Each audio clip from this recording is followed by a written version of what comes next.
অবরুদ্ধ গাজায় পূর্ণমাত্রায় সামরিক অভিযান যে কোনো মুহূর্তে শুরু করতে যাচ্ছে ইসরায়েলি বাহিনী।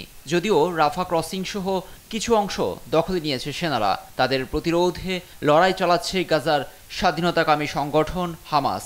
রাফার আশপাশে ইসরায়েলের বিপুল সংখ্যক ভারী ট্যাঙ্কও লক্ষ্য করা যাচ্ছে বেশ কয়েকদিন ধরেই।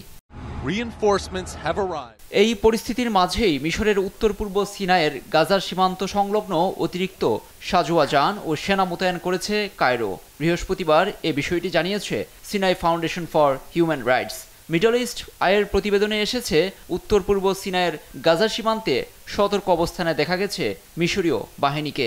রাফা স্থল অভিযান আসন্ন, ফলে নিজেদের সীমান্ত সুরক্ষার্থে তারা এমন পদক্ষেপ নিয়েছে বলে ধারণা করা হচ্ছে।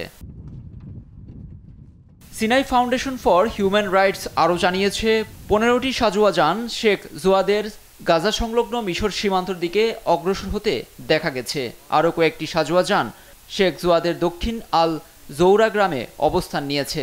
গাজা প্রশ্নে মিশর ইসরায়েলের দূরত্ব এখন অনেকটাই প্রকাশ্যে। রাফায় হামলা না চালাতে অনুরোধের সত্ত্বেও পাত্তা দেননি ইসরায়েলি প্রধানমন্ত্রী নেতানিয়াহু। এ নিয়ে তেল আবিব ও কায়রোর সম্পর্কের অবনতির বিষয়টি দিন দিন গভীর হচ্ছে।